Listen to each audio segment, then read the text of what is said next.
friends, Cowboys fans, Cowboys family, and if you're not a Cowboys fan, you're a fan of another team, and you're just a draft nerd like myself, or you just love football, fan of, one of these prospects, college teams, and you just want to come get some insight on the draft or just want to hear what I have to say. What's going on? It's your boy Foots the King, drummer, producer, DJ, and of course, bedroom scout.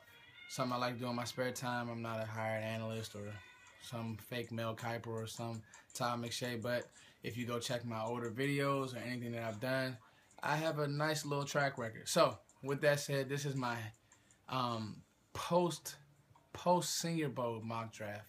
And the thing about it is, if you guys follow me, you know that I'm not the biggest mock draft fan. I actually told myself I wasn't going to do one, but some of my supporters, some of you YouTubers out there told me, hey, do a mock draft. It could be an extremely good idea. I said, I don't know if I really want to do a mock draft, because the thing about it is, to me, you never know, when a EJ Manuel is going to get overdrafted, or when a Carson Wentz is just going to fly up draft boards, or when a Dak Prescott, may fall to the 4th round. For what reason, I have no idea, when I had a 1st and a 2nd round grade on a player. All sorts of things happen in the draft. The Rams gave up the kitchen sink to get Jared Goff when really their team wasn't in order. And it's little things that I like to go with, like Mike Lombardi saying, I will not touch a skill player until my trenches are in order. All that being said, here's my attempt at the mock draft 1.0 post-Senior Bowl edition. So, getting right into it. No real surprises with the first 2 picks. That's pretty much everybody's consensus 2 picks. Something extremely crazy would have to happen for Cleveland to mess this up and not choose Myles Garrett. But they could fall in love with one of these quarterbacks. I've heard things as crazy as they could, draft Deshaun Kaiser. For what reason, I have no idea. I don't even have him in my 1st round. So, again, that's something that could happen, but I don't think Cleveland would be that dumb to mess that up. Now you're moving on to San Francisco. Easy pick for me, Jonathan Allen. Moving on to Chicago, you're looking at the safety from LSU, Jamal Adams. Now, the thing about Adams is I actually have a higher grade on Malik Hooker. But the problem with Hooker is, he just came out this week. He has the surgery. He's not going to be at the combine. We don't know what's going to be the deal with his draft stock. Now, when putting on the tape, the thing about Hooker versus Adams is extremely well-rounded. Not only is Adams well-rounded, he is an alpha male on the field. Not as good in coverage as Hooker, but the thing about Adams that you love is just like he's always in the correct position, extremely good tackler. Versus Hooker, he kind of likes to stand by piles. That's one thing that I noticed. Now, if you're talking about somebody who can just cover sideline to sideline, he makes flashing plays. In big games, you're talking about a Malik Hooker. I like both players, but I gave Chicago Jamal Adams, John Fox, defensive coach. It makes a lot of sense. Derek Barnett to the Jacksonville Jaguars. Now, this is one where I have Tennessee drafting Solomon Thomas, and I have Derek Barnett taking Jacksonville. Well, why wouldn't he go to Tennessee? Why wouldn't Barnett go to Tennessee? He's from Tennessee, blah, who cares? My whole point is this. Solomon Thomas, try-hard guy.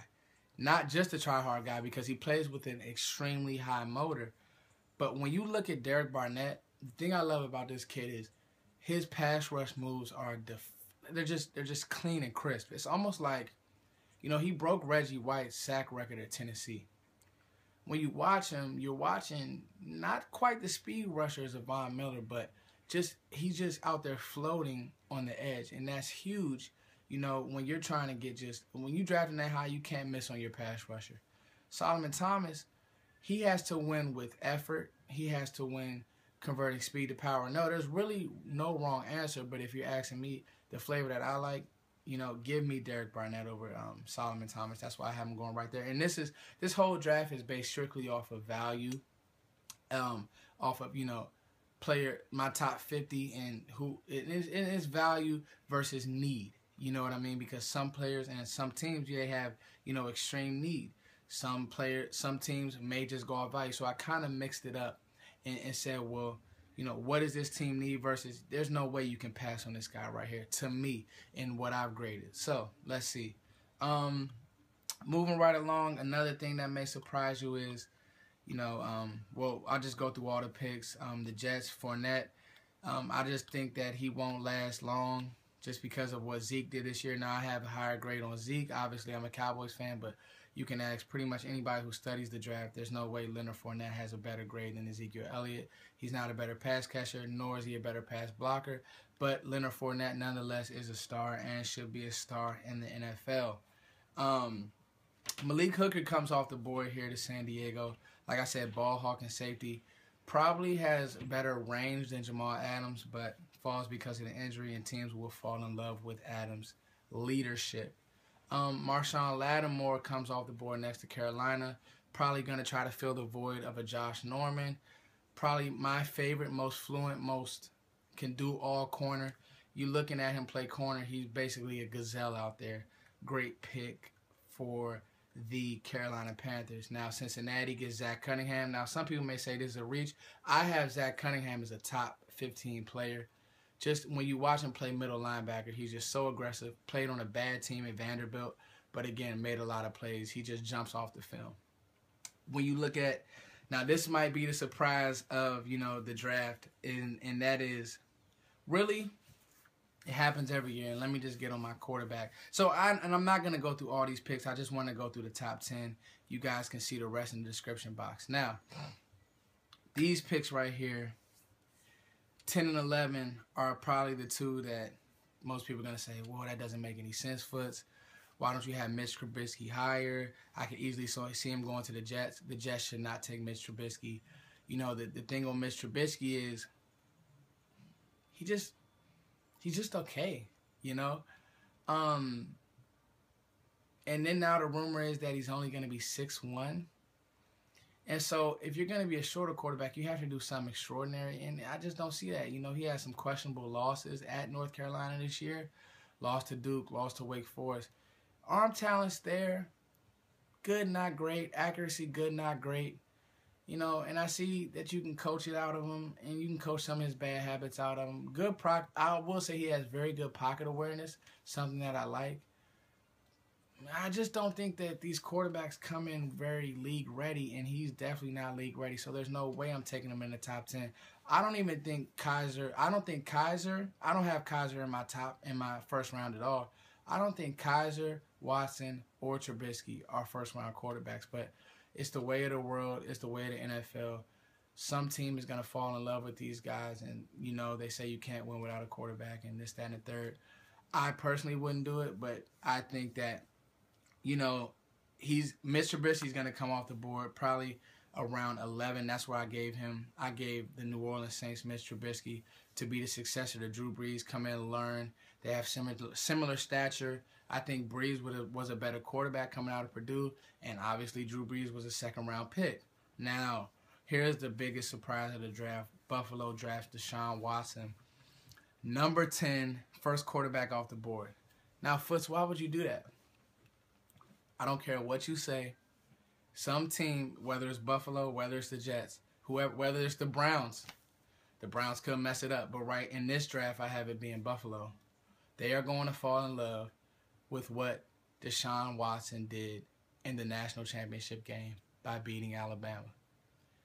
While I have questions on his accuracy, his ball placement, whether he will be able to pick up an NFL offense quickly, because when you're a first-round quarterback, the clock is ticking. As soon as you get off that plane, meet your team, okay, now you're the guy. That's how there's no more development of quarterbacks. That's out the window, especially when you have guys like Wentz and Dak and these first-year quarterbacks who just came in and made moves and did their thing right away. Deshaun Watson will get overdrafted. He's just not ready. But Buffalo probably will make that mistake. Now, do I not like Deshaun Watson? I think he's a good player, but the team he's going to go to is probably going to ruin him. So that's just my take on it. Let me know what you guys think about that. Just some other, not really surprises. Corey Davis going to Arizona. Obviously, Larry Fitzgerald's getting old. They just got rid of Michael Floyd. They're going to need receiver help. I love Corey Davis. I love the way he attacks the ball. I actually have him graded higher than Mike Williams. Mike Williams is very raw with his route running. Not a bad player. I actually have him going number 14 to Philly. But just give me Corey Davis over him. I think he's just a better player. I think Arizona will get a steal with this guy. And he's one of my top 50 players. So, you know, and he's actually one of my top 20 players just in this draft, man. Corey Davis, Western Michigan, extremely good wide receiver. Mike Williams is too. Played at a big school in Clemson, just won a national championship. But if you had to ask me, give me Corey Davis over Mike Williams. A couple more surprises. Moving down, I actually wanted Dallas. I wanted to go ahead and give Dallas the Sidney Jones, but as you can see, Detroit got him. Number 21, somebody to help. What's the corner's name out there in Detroit? Darius Slay, like I said, a ball hawking corner. Sidney Jones, you know, I think he finished his year last year. How many picks does Sidney Jones have? Excuse me, I like to take notes. 8 interceptions last year. So I mean, Sidney Jones, he's actually extremely. I wouldn't say he's Marcus Peters. That's not his extreme comp, but he's close, and he blankets receivers very well. Doesn't have the athletic ability of, let's say, a Marshon Lattimore, but is extremely good. You know, he's almost running receivers routes out there for him, and he's a ball hawk. He will take the ball away. Here's a big one that Cowboys fans will like, and me being a Cowboy fan, O.J. Howard. Now, hear me out on this. With everything that's going on, I have a run on corners and I have a run on receivers and just a run on skill players because this is a very weak O-line draft. My first O-lineman comes off the board, number 20 to Denver. So, with the way that this O-line draft with the way that the skill players pan out in this draft, you're looking at all the skill players, all the corners, Tabor, Marshon Lattimore.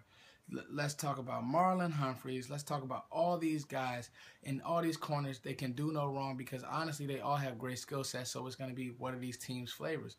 Well, if there's a run on corners and now there's a run on, you know, the 2 receivers and now maybe your safety. I didn't even have Buda Baker in this first round mock. Well, now there's a guy by the name of O.J. Howard who kind of gets forgotten.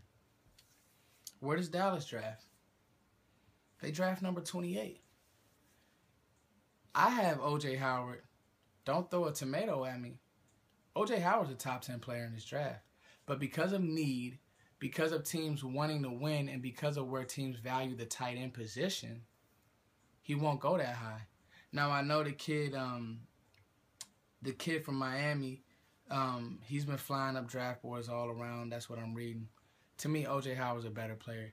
The way that Alabama used him, they really underutilized the kid. If he gets to Dallas, you mean to tell me with Ezekiel Elliott, O.J. Howard, Dak Prescott, and Dez, who's not really on the back end of his career, but Witten, who for sure is on the back end of his career, this could be a dynamic offense. I love Jason Witten. It's time for him to go. You have to draft his replacement at some point. That's why I did this post-Senior Bowl draft, because when O.J. Howard went to the Senior Bowl, he dominated. And the thing that I like the most, and you listen to him talk, he's a willing blocker. He's not a Jimmy Graham. He's not one of these basketball types. Everybody wants to turn these tight ends, you know, or these power forwards into basketball players. Well, can they play football? You look at O.J. Howard, he's a football player. He can run away from you. He can catch the ball extremely well. He plays football well. He has a grittiness about him. If O.J. Howard is there at 28, if I'm the Dallas Cowboys, I'm sprinting. You hear me? This is one of my 10 best players in the draft. I'm sprinting to the draft podium. So, you know, that's my draft. Of course, the cliche the cliche pick of it all is Christian McCaffrey going to New England. And there's just a couple more in there, man. You know, what's one of the picks that, you know, you guys might like to chew up? What did I have?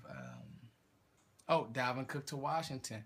You know, he falls because they're, you know, teams may not value running back or may not see Dalvin Cook's size as something that they like.